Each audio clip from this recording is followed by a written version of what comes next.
देश में कोरोना का कहर लगातार बढ़ता जा रहा है और यहां पर अब कोरोना मरीजों की संख्या 46,000 के भी पार पहुंच गई है। जी हां, 46,000 के आंकड़े को भी पार पहुंच गई है। पिछले 24 घंटे में कोरोना से 195 लोगों की मौत हो गई है, जबकि देश भर में कोरोना से मरने वालों का आंकड़ा 1,568 पर पहुंच गया है। देश में कोरोना संक्रमण में महाराष्ट्र अभी भी सबसे आगे है। यहां पर कोरोना मरीजों की संख्या 14,541 हो गई है। अब तक महाराष्ट्र में कोरोना से 583 लोगों की मौत हो चुकी है। मुंबई में भी कोरोना के मामले लगातार बढ़ रहे हैं और यहां पर कोरोना मरीजों की संख्या 9,310 हो गई है, जबकि मौत का आंकड़ा 361 पर पहुंच गया है। मुंबई में पिछले 24 घंटे में 18 लोगों की मौत हो चुकी है। दिल्ली की बात करें तो यहां पर कोरोना मरीजों की संख्या 4,895 के पार पहुंच गई है, जबकि मरने वालों का आंकड़ा 64 तक पहुंच गया है।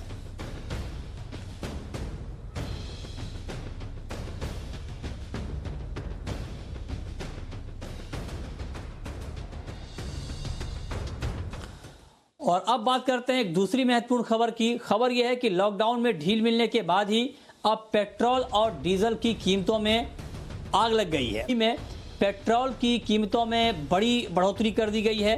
केजरीवाल सरकार ने पेट्रोल और डीजल पर वैट बढ़ा दिया है, जिसकी वजह से दिल्ली में अब पेट्रोल ₹1.67 प्रति लीटर और डीजल ₹7.10 प्रति लीटर महंगा हो गया है। पेट्रोल पर लगने वाला वैट 27% से बढ़ाकर 30% कर दिया गया है, जबकि डीजल पर 16.77% की जगह अब 30% वैट लगेगा। इस फैसले के बाद दिल्ली के वित्त मंत्री मनीष सिसोदिया ने ट्वीट कर लिखा कि मुश्किल वक्त में कड़े फैसले लेने पड़ते हैं। वित्त मंत्री रहते हुए मैंने यही सीखा है, जिंदगी हमेशा ही शानदार नहीं होती है।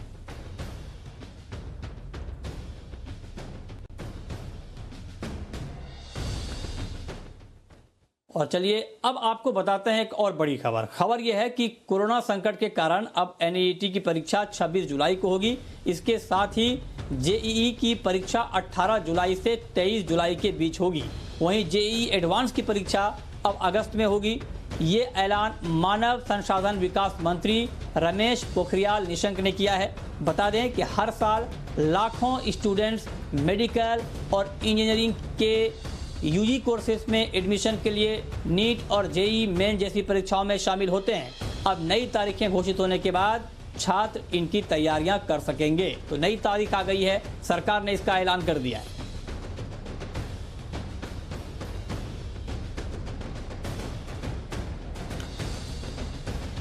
और चलिए अब हमारे साथ ग्राउंड रिपोर्ट के साथ हमारे संवाददाता समीर दीक्षित दिल्ली से जुड़ चुके हैं। मुंबई से सुबोध मिश्रा हैं और साथ ही हमारे साथ लखनऊ से हैं संदीप गोसाई। समीर, सबसे पहला सवाल मेरा आपसे ये होगा कि लॉकडाउन 3 में जब थोड़ी बहुत ढील मिली तो उसका हमने देखा कल बहुत सारी गाड़ियां सड़कों पर निकल आई थी और अलग अलग तरह के कन्फ्यूजन भी हैं मजदूरों की घर वापसी को लेकर के और जो तरह तरह के सरकार की तरफ से कदम उठाए गए हैं उसको लेकर के। क्या ग्राउंड रिपोर्ट है आज की?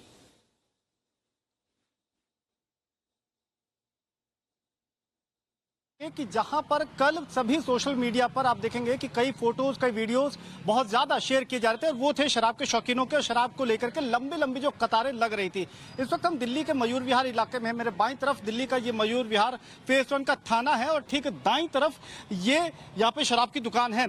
बावजूद इसके यहाँ पर जबरदस्त पुलिस बंदोबस्त करना पड़ा है। आप देखें तो यहाँ पे भारी पुलिस सुरक्षा कर्मियों को यहाँ पे तैनात किया गया है, क्योंकि जैसे ही यहाँ पे ये दुकान खुली उसके बाद बड़ी संख्या में सैकड़ों की संख्या में लोग यहाँ पर कतार में जुट गए और उसमें सोशल डिस्टेंसिंग की तमाम धज्जियां उड़ाते हुए कोशिश यही धक्का मुक्की करके बस यही कि शराब खरीदनी है।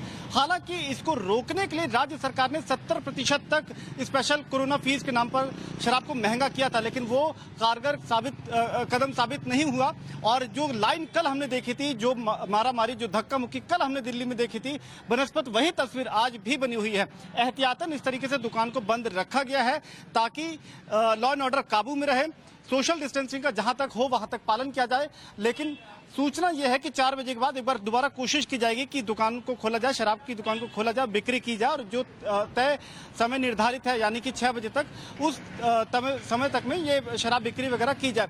लेकिन लगातार जिस तरीके से सैकड़ों की संख्या में लोग अलग अलग जगहों पर, ये मान लीजिए ईस्ट दिल्ली है, दिल्ली के तमाम डिस्ट्रिक्ट्स में जो भी दुकानों को खोलने की परमिशन दी गई है, वहां पर जिस तरीके से लंबी कतारें नजर आ रही हैं, तो ये अपने आप में सवाल खड़ा करता है कि क्या ये कदम कहीं कोरोना के खिलाफ जो लड़ाई है उसको कहीं फेल साबित ना कर दे। एक तो ये, दूसरा दिल्ली के लिए आज एक और झटका साबित रहा कि पेट्रोल और डीजल की कीमतों में उछाल देखा गया। जो वैट राज्य सरकार ने बढ़ाया है 30%, उसके चलते दिल्ली में महंगाई की मार पड़ी है दिल्ली वासियों पर। पेट्रोल 1.67 यानी कि ₹1.67 बढ़ गया है और यहां से अब आप आने वाले समय में देखेंगे कि अलग अलग रूप में महंगाई का इम्पैक्ट नजर आएगा। राज्य सरकार की कोशिश ये है कि पिछले तकरीबन 40 दिन का जो लॉकडाउन का असर था उसके चलते जो आर्थिक बोझ राज्य सरकार पे पड़ा है, जो इकोनॉमिक स्लोडाउन रहा है, उससे उबरने की कोशिश की जाए। यही वजह है कि मुख्यमंत्री ने इशारों में भी कह दिया था कि अब बहुत दिनों तक दिल्ली को बंद रखा नहीं जा सकता और लोगों को कोरोना के साथ लड़ने में और इसके साथ जीने में अपने आप को ढालना होगा। तो आप देखेंगे कि इकोनॉमिक एक्टिविटी लगातार वो बढ़ती जाएगी। इसी के लिए अगर आप देखें तो ये मयूर विहार ईस्ट दिल्ली, ये जो इलाका है, आप तस्वीरों के जरिए देखें तो काफी चहल पहल नजर आ रही है। पुलिस बंदोबस्त भी भारी है, लेकिन अंततः कोशिश यही कि इकोनॉमिक एक्टिविटी का रिवाइवल हो और जो शराब के शौकीन हैं उनको किसी भी तरीके से काबू में रखा जाए और नियमों का पालन करके उनको खरीदने के लिए यहाँ पर कतारबद्ध किया जाए। कुल मिलाकर के दिल्ली में आंकड़ों के नजरिए से आपको बता दें कि इस वक्त कोरोना पॉजिटिव केसेस की संख्या तकरीबन 5000 तक पहुंच गई है, जबकि मरने वालों की संख्या 64 तक पहुंच गई है। और इसमें एक और अहम सूचना मैं आपको दे दूं कि आज दिल्ली में कई डॉक्टर्स के कोरोना पॉजिटिव होने की सूचना सामने आई है। यहां तक कि आर्मी का जो बहुत बहुप्रतिष्ठित RNR हॉस्पिटल है, रिसर्च हॉस्पिटल है आर्मी का, वहां पर भी 24 कोरोना पॉजिटिव केस, ये जानकारी सामने आई है। तो लगातार जो कोरोना से जुड़ी जितनी भी इंफॉर्मेशन सामने आ रही है वो बेहद गंभीर है, चिंताजनक है। लेकिन अब यहाँ पर राज्य सरकार की कोशिश ये है कि दोनों के बीच में, स्वास्थ्य के बीच में और इकोनॉमी के बीच में बैलेंस बनाया जाए। जी ओके। एक सवाल मेरा समीर आपसे और होगा, जो HRD मिनिस्टर ने ऐलान किया है नीट और JEE के परीक्षा की तारीखों के बारे में, तो क्या सरकार इस बात को लेकर आश्वस्त है कि जुलाई तक हालात सामान्य हो जाएंगे? क्योंकि 18 जुलाई से 23 जुलाई की तारीख मुकर्रर की गई है एग्जाम के लिए, तो क्या इस बात को लेकर सरकार के अंदर कुछ बातचीत हुई है कि तब तक हालात बिल्कुल काबू में आ जाएंगे? क्या इन्फॉर्मेशन है? बिल्कुल, HRD मिनिस्ट्री तमाम जो रिसर्च और एक्सपर्ट एनालिस्ट का जो फीडबैक है उसके आधार पे ये तय किया गया है कि जुलाई में जाकर के ये बहुत महत्वपूर्ण जो एग्जाम है इनको कंडक्ट किया जाए, इसको कराया जाए। और इसके पीछे एक मंशा ये भी है कि देखिए, कुछ भी हो लेकिन कहीं ना कहीं जाकर के तो आपको आगे के रास्ते खोलने होंगे। ये जो जितना समय सरकार ने लिया है, मार्च से लेकर के अप्रैल से जो शुरुआत हुई थी, जब पहला लॉकडाउन 24 अप्रैल के बाद से जो शुरुआत करी थी, तो सरकार ने खुद के लिए भी जो समय लिया उसमें तकरीबन 2 से 3 महीना की कोशिश यह है कि इसमें लड़ाई भी की जाए, लॉकडाउन भी किया जाए, इकोनॉमिक एक्टिविटी को रोका भी जाए, लेकिन ये लंबे समय तक नहीं हो सकता है।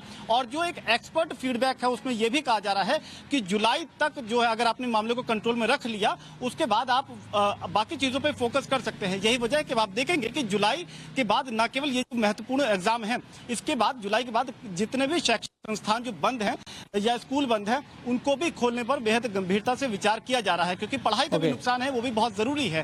तो अब HRD मिनिस्ट्री की तरफ से जो संकेत मिल रहे हैं उसमें यह है कि जो बड़े एग्जाम जो अभी तक लंबित हैं उनको कराया जाएगा, साथ ही शैक्षिक संस्थानों को खोलने के लिए भी जुलाई के बाद कोई तारीख तय की जाएगी। ठीक है, ये समीर ने कुछ 2 महत्वपूर्ण बातें बताई हैं। और अभी जो समीर जिक्र कर रहे थे कि जो शराब की दुकानें खुली हैं उसको लेकर किस तरह से भगदड़ मची है, किस तरह से भीड़-भाड़ बढ़ गई है, इसकी कुछ तस्वीर हम आपको दिखाते हैं। जरा देखिए कि किस तरह से जो सोशल डिस्टेंसिंग है उसकी धज्जियां उड़ाई जा रही हैं दुकानों पर। और ये कुछ तस्वीरें आपके सामने हैं, दिल्ली की 6 जगह की तस्वीरें आपके सामने हैं। करोल बाग, लक्ष्मी नगर, शिवपुरी, चंद्रनगर, कनॉट प्लेस में शराब की दुकानों के बाहर 1 से 1.5 किलोमीटर तक लंबी लाइनें लगी हुई दिख रही हैं।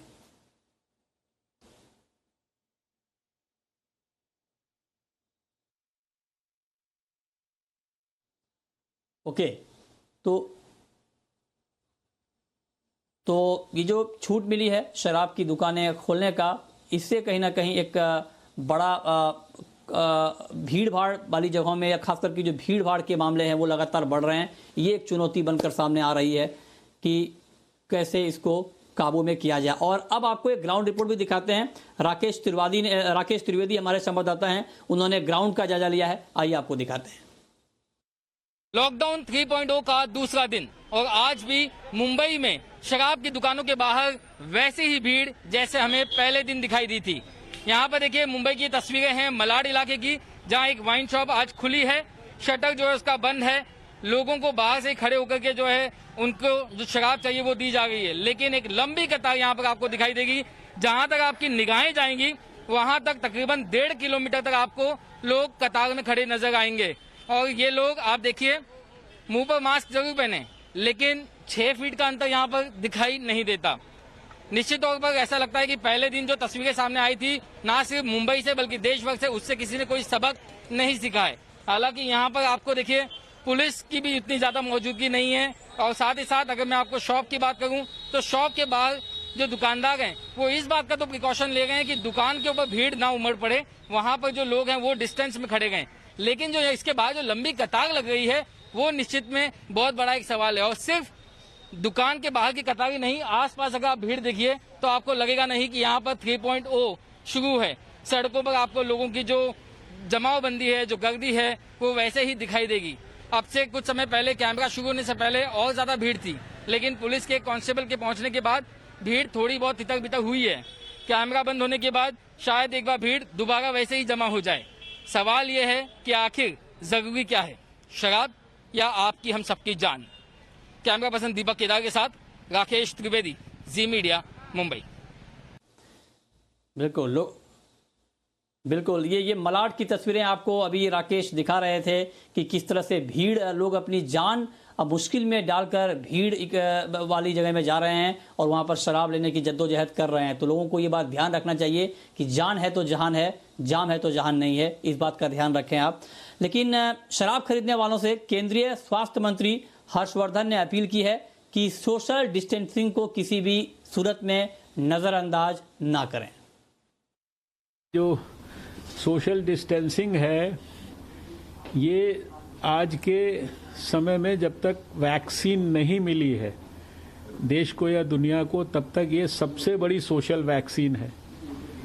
अगर जितना मर्जी बड़ा खतरा हो जाए कोरोना वायरस का, लेकिन अगर मास्क लगाया हुआ है, सोशल डिस्टेंसिंग मेंटेन की हुई है, तो ये सोशल डिस्टेंसिंग तो सबको फॉलो करना है।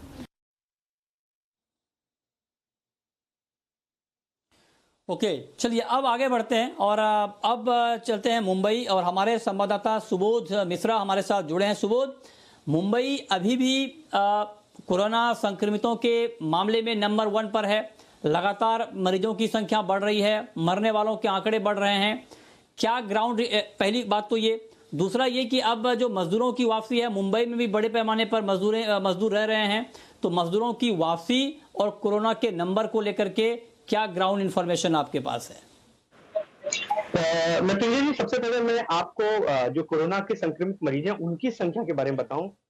बदस्तूर जब से ये कोरोना की बीमारी की शुरुआत हुई है तब से महाराष्ट्र की नंबर 1 पे है और आज भी बदकिस्मती से नंबर 1 पे है। वहां पर भी सबसे ज्यादा जो संख्या है वो हमारे मुंबई में है। मुंबई में भी आप इस बात से अंदाजा लगा सकते हैं कि मुंबई में कितना ज्यादा इस बात का खतरा है कि जहां दिल्ली में अभी तक सिर्फ मौतें 64 हुई हैं उसको, और वहीं पर आप मुंबई में देखिए कि मुंबई में तकरीबन 361 हो गई, तकरीबन 5 गुने से ज्यादा जो है मौतें यहाँ पर हो चुकी हैं। इसी से आप समझ सकते हैं कि यहाँ पर कितना ज्यादा इस चीज का खतरा है और ये और तेजी से बढ़ ही रहा है।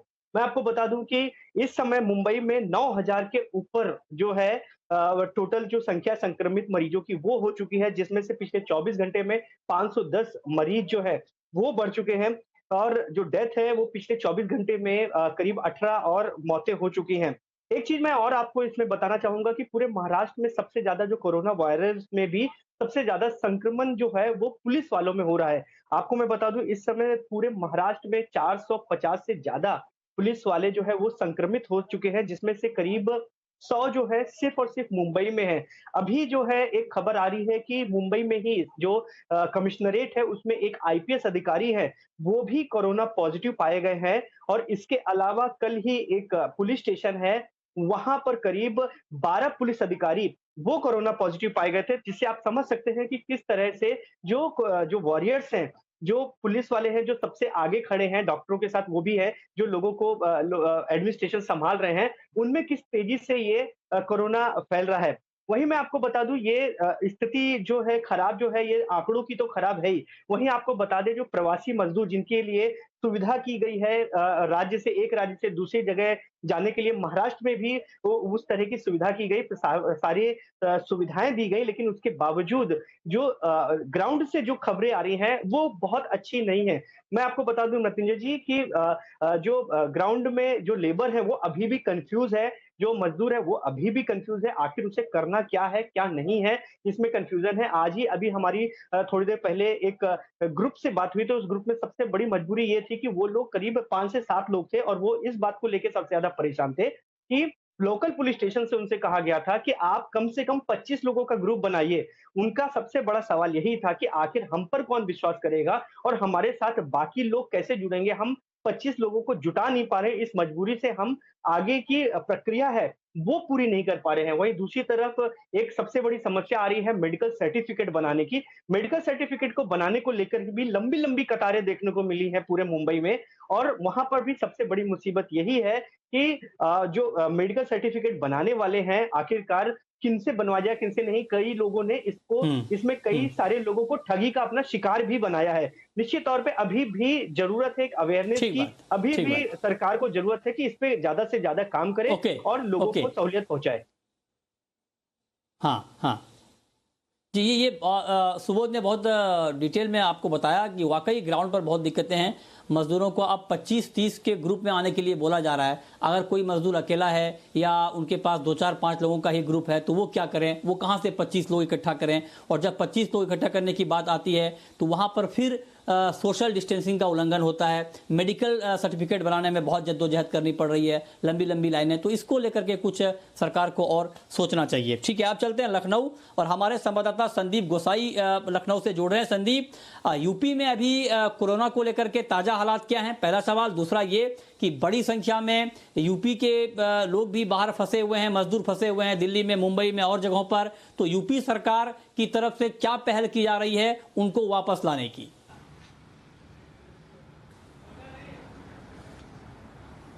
देखिए मृत्युंजय, जिस तरीके से सुबोध और समीर बता रहे थे, यूपी चूंकि देश का सबसे बड़ा राज्य है, 7वें नंबर पर है अभी पूरे देश में जहां कोरोना मरीजों की संख्या है, और टेस्टिंग के मामले में बहुत पीछे है, 23वें पोजीशन पर है। यानी देश में जिस हिसाब से टेस्टिंग हो रही है उसमें 23वें पोजीशन पर है, जो आईसीएमआर ने 30 अप्रैल को जारी किए थे आंकड़े, और 28 राज्यों में 23वें स्थान पर है। तो मुश्किल है, चुनौतियां बहुत ज़्यादा हैं।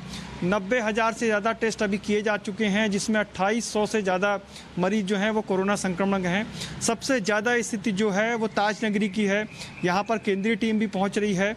जो ताज नगरी में 600 से ज़्यादा मामले हुए हैं, एक हफ्ते के भीतर 200 नए मामले वहाँ पर सामने आए हैं। तो क्या वहाँ पर कम्युनिटी स्प्रेड तो नहीं हो गया है? क्योंकि कई ऐसे मामले आए हैं जहाँ पर प्रशासन को, स्वास्थ्य विभाग को पता नहीं लग रहा है कि इनमें कोरोना की पुष्टि कहाँ से हुई है। जो रिक्शे वाले हैं, सब्जी वाले हैं या फिर टूर ऑपरेटर हैं, इन लोगों में कोरोना वायरस की पुष्टि हुई है और प्रशासन के समझ में नहीं आ रहा है। ठीक ऐसी स्थिति कमोबेश सहारनपुर, मेरठ और जो अन्य शहर हैं, लखनऊ भी उसमें शामिल है। उसके अलावा कानपुर की स्थिति भी बहुत नाजुक बनी हुई है। तो ये 4-5 ज़िले हैं यूपी में जहाँ स्थिति बहुत नाजुक बनी हुई है।